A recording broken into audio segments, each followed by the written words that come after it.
안녕하세요. 절대값TV의 맹콩 PD 한PD입니다. 자, 지금 채권 시장이 대패닉입니다. 아주 심각합니다, 지금. 자, LG U+ 회사채가 미매각됐다고 그래요. 자, LG U+는 아주 튼튼한 회사죠. 그죠? 뭐 이거 흠잡을 데 없는 회사예요. 뭐 돈 잘 벌고 배당도 잘 주고. 자, 그런데 예상했던 것만큼 다 매각이 안 됐다라는 거예요. 물론 이제 남은 그 채권은 주관사가 다 인수를 했는데 LG U+의 회사채마저도 시장에서 흡수하지 못하고 있다.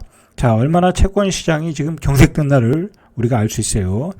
자, 6.2%를 내건 하나솔루션은 주문이 제로이다. 자, 이게 이제 이런 채권들은 금융기관 같은 데에서 다 이렇게 가져가는 거잖아요.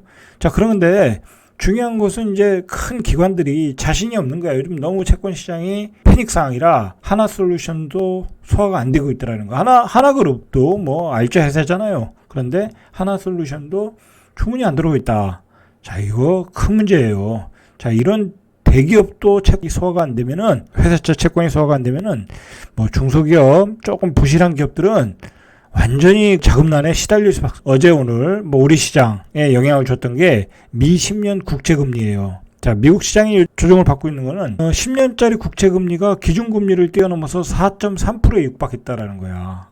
여기도 지금 돈맥 경화에 걸렸다라는 거예요. 돈맥 경화에 걸렸다. 자, 10년째 금리가 4.3%다. 이거 심각한 거예요. 미국도. 자, 미국이 심각하니까 당연히 우리나라도 심각하겠죠. 자, 이 10년째 국채금리 4.3%는 지난 2008년 이후에 14년 만에 최고치다라는 거예요. 지금 이게 미국의 인플레이션이 꺾일 기세가 없어요. 중요한 거는. 자, 요즘 또 미국이 약간 반등했던 게 뭐예요? 실적이 좋다는 거야. 실적이. 자, 실적이 좋다는 얘기는 지금 돈이 너무 많이 풀려서 인플레이션이 안 잡히고 있다는 얘기거든. 역으로. 그러니까 지금 10년물 금리가 올라가는 거죠. 그러니까 실적이 좋게 나오면 그만큼 인플레이션의 압박이 더 커진다. 인플레이션의 압박이 더 커지면 금리를 올려야 된다는 상황이야. 그러니까 금리가 지금 꺾일 기세가 안 보여. 차라리 미국 실적이 안 좋다. 그래서 나스닥 주식이 떨어져서 그렇다면 금리 인하 효과를 기대할 수 있는데 지금 그런 상황도 아니라는 거예요. 지금 미 연방공개시장위원회 FOMC의 회의에서 11월에 또다시 75bp 자이언트 스텝을 한다는 게 거의 유력해졌잖아요. 자, 이렇게 되면 우리나라 금리도 또 빅스텝, 또 더블 빅스텝을 해야 되는 상황이 오는 거예요, 지금. 자, 그렇게 되면 채권 시장은 더 경색되겠죠? 이거 큰일 났어요. 자, 이 채권 시장이 경색된 게 어디에서 경색되냐면 주로 건설회사, 부동산, PF, 거기서 경색이 됐다라는 거야. 중요한 건. 그게 이제 더 넓게 확산돼서 전체 채권 시장으로 확산되고 있는 거야. 자, 이렇게 되면 어떻게 되겠어요? 이 부동산 시장의 버블이 지금 붕괴되고 있다라는 게 채권 시장에 그대로 나타나고 있는 거야. 그렇게 보셔야 돼요. 자, 이러한 채권 시장을 경색시켰던 그 사건이 바로 레고랜드 건설을 위해 발행한 프로젝트 파이낸싱 자산 유동화 기업어음. 자, 여기는 이제 중도에 있는 뭐 중도 개발공사인가요? 그 공공기관이에요. 그것을 부도내겠다라고, 그것을 갚지 않겠다라는 강원지사가 발표를 했잖아요. 이야기를 했잖아요. 물론 이제 그걸 뭐 다시 갚겠다라고 도시 말을 거둬들였지만 그게 이제 시장의 일파만파가 됐던 거죠. 자, 그러면서 기업 어음, CP 등 단기자금 시장을 경색시킨 데 이어 이미 얼어붙은 회사채 시장마저 마비시켰다라는 거예요. 그러니까 레고랜드 건설을 위한 자산 유동화 기업 어음의 부도 사태, 기업 어음의 문제, 그 다음에 기업 어음 단기 시장 경색, 그 다음에 그게 전체적으로 회사채 시장까지 마비시키는 그런 채권 시장을 패닉으로 만들었다라는 거예요. 참 이게 금융시장이라는 게 순식간이야, 순식간. 물론 이제 이게 트리거가 된 거고 그동안 금리가 올라가면서 그리고 부동산 버블이 거치면서 그리고 이상한 부동산 상품들이 요즘 뭐 팔리지가 않잖아요. 생활형 숙박시설, 뭐 분양형 호텔, 뭐 오피스텔 같은 게 안 팔리잖아요. 그러니까 당연히 이 프로젝트 파이낸싱한 금액들을 환수할 수가 없겠죠. 그리고 뭐 다른 또 이상한 사업들을 또 벌려놨을 거 아니야. 그런 게 이제 환수가 안 되는 거야. 그러면서 전체적으로 채권 시장이 경색되었다라고 보시면 되겠죠. LG U+나 뭐 하나솔루션 이런 회사채도 소화가 안 되는 상황에서 건설사의 회사채나 기업어음을 사들이는 투자자가 있겠습니까? 지금 자, 자출을 감췄고 은행도 대출을 꺼린다는 소문까지 확산되고 있다고 그래요. 기사에 의하면. 자, 이게 또 문제가 여기에 이제 PF 유동화 증권을 발행하는 과정에서 이제 이 유동화 증권을 발행하는 과정에서 증권사들이 보증을 쓰거든요. 근데 이게 차원이 안 되면 이제 돈을 증권사가 보증을 쓰고 이 발행을 했는데 그걸 갚아야 될 거 아니에요. 건설사들이. 그게 차원이 안 되면 결국 증권사들이 떠안게 된다라는 거야. 그래서 연쇄적으로 부실 우려가 발생할 수 있다라는 게 요즘 그런 소문이 많이 돌았잖아요. 뭐 그거에 대해서 찌라시가 돌고 그래서 금융위원회에서 그걸 단속하고 집중적으로 지금 단속을 하고 있잖아요. 이러한 그 채권 시장의 경색 때문에 결국 뭐 증권사, 건설사들이 지금 주식들이 폭락을 하고 있어요. 이게 시장이라는 게 민감을 해서 이런 얘기가 돌면 뭐 주식 시장은 뭐 그대로 반영을 하게 돼. 왜냐면 주식이라는 게 뭐 기업이 부도나거나 그러면은 그건 뭐 종이 쪽지잖아요. 그러니까 무서워서 그냥 매도 물량들이 나오는 거예요. 지금 이 건설 쪽에서 회사채가 이 프로젝트 파이낸싱에 문제가 있다라는 게 대표적으로 보여준 게 오늘 나온 뉴스 중에 둔촌주공 PF 조달 실패예요. 둔촌주공의 PF가 한 8,250억 정도. 여기도 이제 어떤 그 건설 자금이 필요할 거 아니에요. 뭐 토지를 담보로 프로젝트 파이낸싱에서 그 돈을 가지고 집을 짓는 거잖아요. 그리고 뭐 조합원들 뭐 이주비도 줘야, 이자도 내야 되고 여러 가지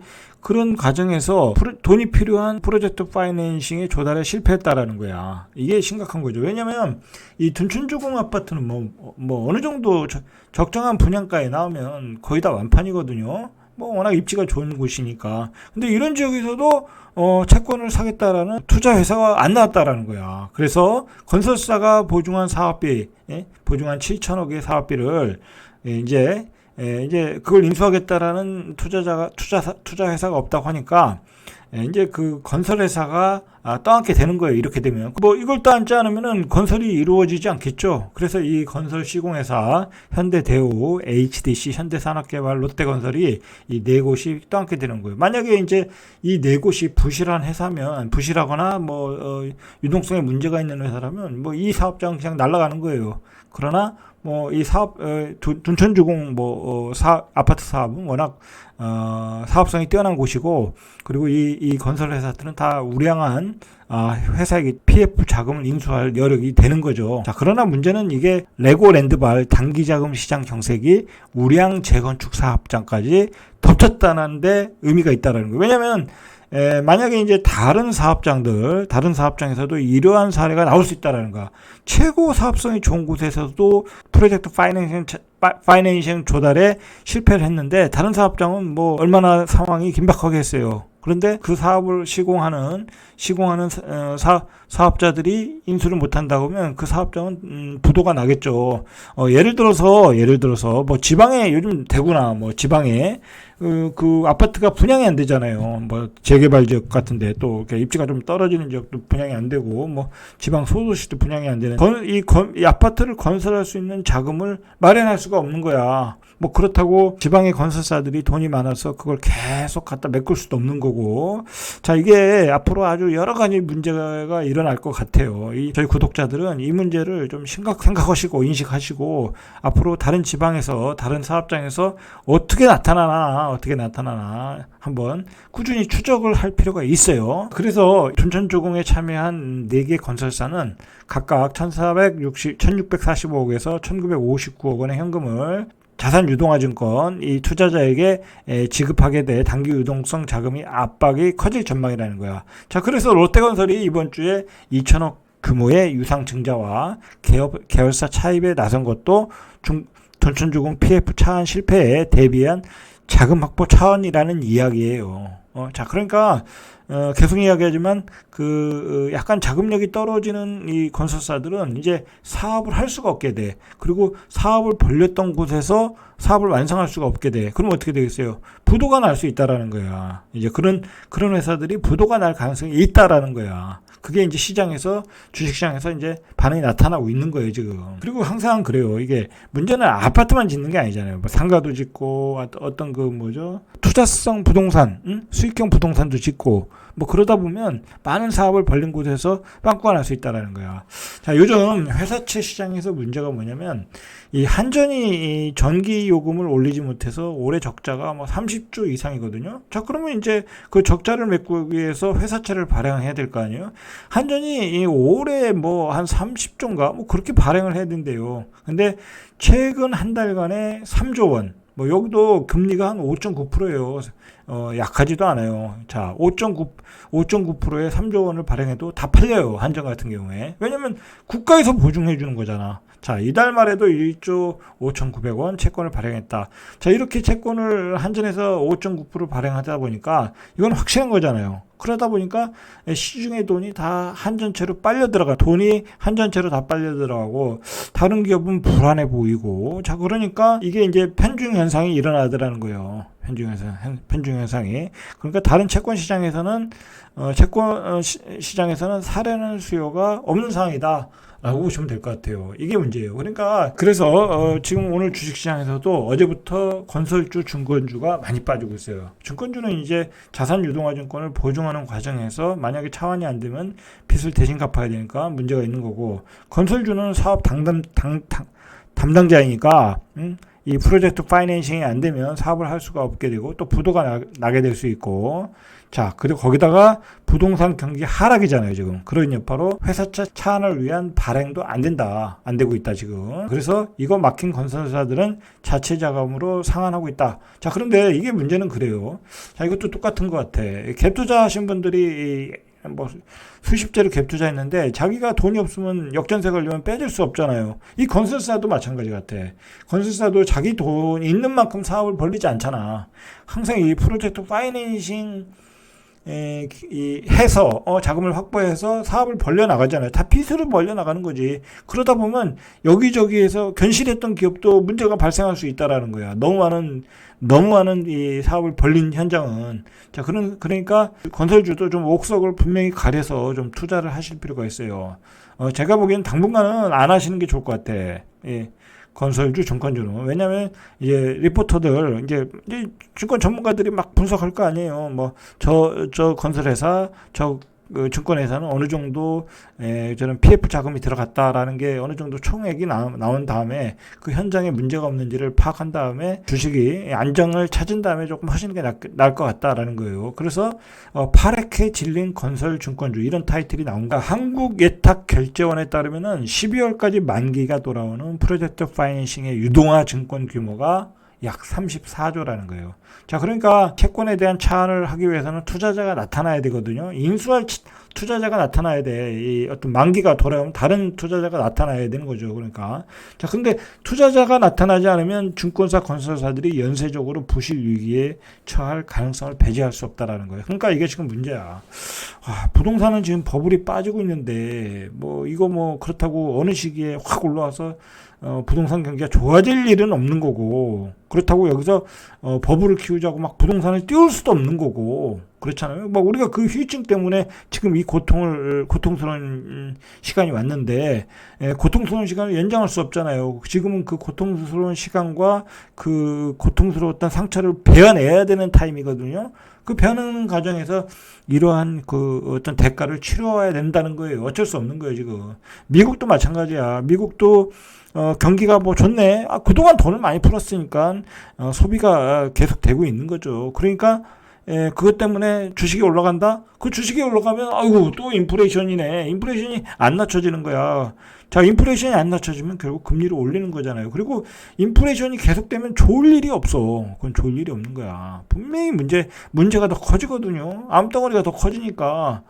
그러니까 우리가 지금 나스닥 시장도, 잠깐 주식시장 얘기하면 나스닥 시장도 실적 호전이 나왔다. 그거는 안 좋은 거야. 내가 보기에. 그거는 인플레이션이 더 높게 나오는구나라고 생각을 하셔야 돼. 어쨌든 레고발 시장의 패닉은 국가의 어떤 강원도 쪽에서 일어난 일이잖아요. 강원도 지사 쪽에서 일어난 일이잖아요. 그러니까 강력히 요구를 하는 거죠. 한번 이제 거기서 심리가 무너진 거니까 이제 시장의 입장에서는 투자사 금융사 입장에서는 강력한 추가 안정책을 요구하는 거죠, 정부에. 그래서 한국은행이 2020년 코로나19 대유행 당시처럼 적격담보증권 범위의 전향적 확대 조치를 고려할 만하다고 그러는데 이게 말이 안 되죠. 이게 왜 말이 안 되냐면 이렇게 되면 돈을 막 풀어야 되잖아. 근데 지금 돈을 풀면 어떻게 되겠어요? 이 인플레가 막 심해지고 그다음에 우리 원화 가치는 떨어지는 거야. 영국의 감세 정책, 양적 완화 정책 뭐 하겠다고 했다가 그 총리가 물러난 거 아니에요? 뭐 마찬가지로 여기서 돈을 다 풀어서 방어하겠다고 하면 원화 가치 떨어지면 당연히 주식에서 채권에서 달러들은 다 해외로 빠져나가면서 고통스러운 속으로 갈 수밖에 없죠. 그러니까 정부는 뭐 소극적으로밖에 대응할 수밖에 없는 거예요. 그래서 채권 안전형 펀드 1조 6천억 정도 가지고 뭐 나름대로 급한 데는 맞겠다 정도 선인 것 같아요. 그리고 각자 도생해라. 당신들이 그동안 부동산에서 돈을 많이 벌었으니까 그 돈을 투입해서 해결하라는 거죠. 정부 입장이 맞다고 봐요, 저는. 여기서 만약에 더 많은 돈을 풀어서 해결했다? 이건 완전히 개판되는 거예요. 채권 시장에서의 돈이 부동산 시장으로 들어오지 않으면 이 부동산 시장은 엄청난 패닉과 공포로 가는 거예요. 자, 요즘 부동산 시장도 이 분위기가 완전히 바뀌었어요. 완전히 바뀌었다. 우리가 예전 같으면 폭락을 해도 입지가 좋은 지역은 다 분양이 되거든요. 그렇지 않겠습니까? 입지가 좋은 지역은 분양이 될 수밖에 없죠. 당연한 거예요, 이건. 자, 그런데 입지가 좋다고 소문난 지역도 분양이 안 되더라는 거예요. 새 집도 안 산다. 오픈런 의왕 아파트 절반 계약 포기.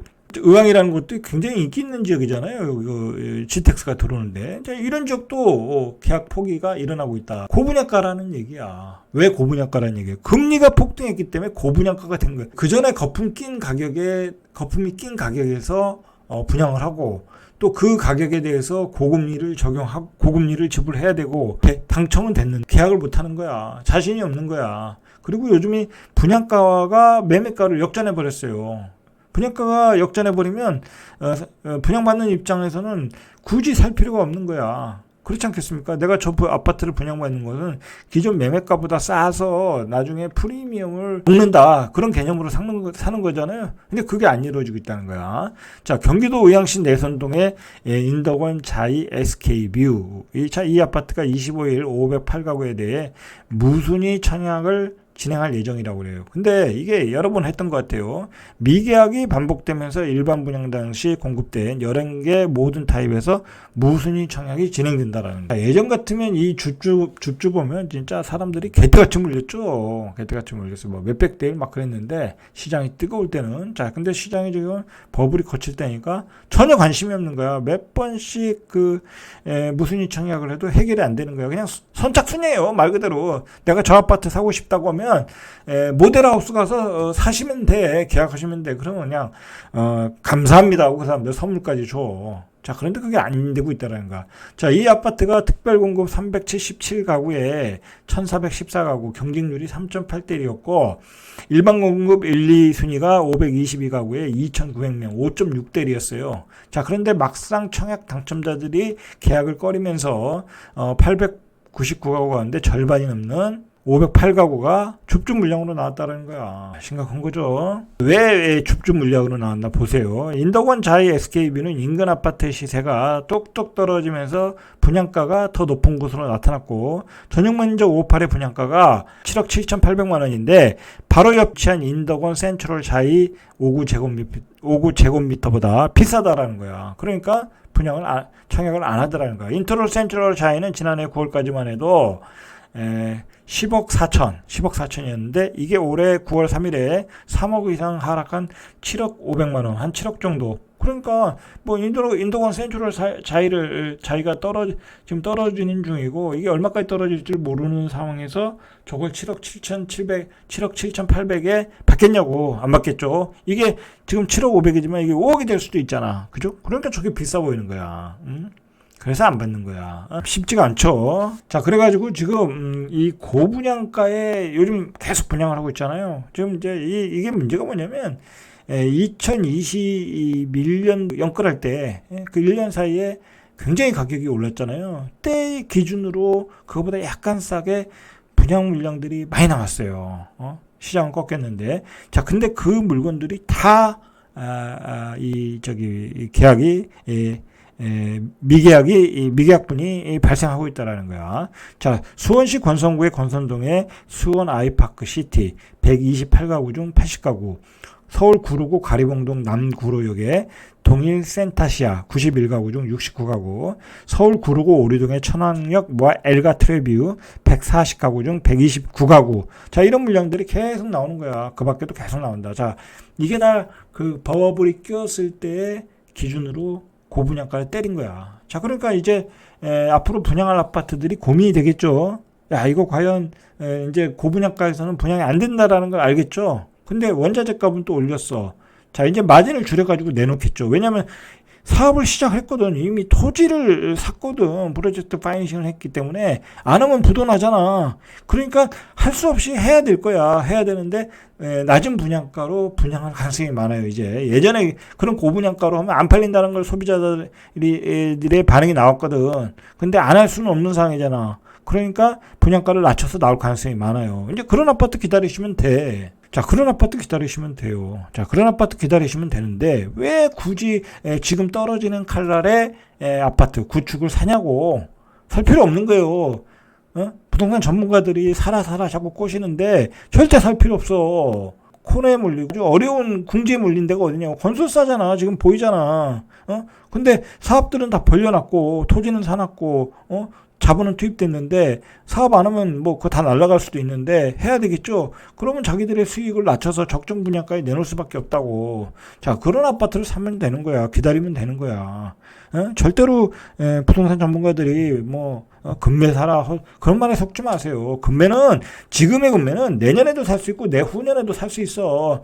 설령 지금이 뭐 가격이 싸다고 해도 그 정도의 가격은 내년에도 살 수 있고 내후년에도 살 수 있고 기다리시면 분양도 좋은 아파트 받을 수 있어. 근데 왜 떨어지는 그 버블 고점 버블에서 얼마 떨어졌다고 그걸 사러 들어가라고 꼬시냐고. 제가 뭐 할 얘기는 많지만 여기까지만 하겠습니다. 자, 오늘은 여기까지. 이상 절대값TV의 명품 PD 한 PD였습니다.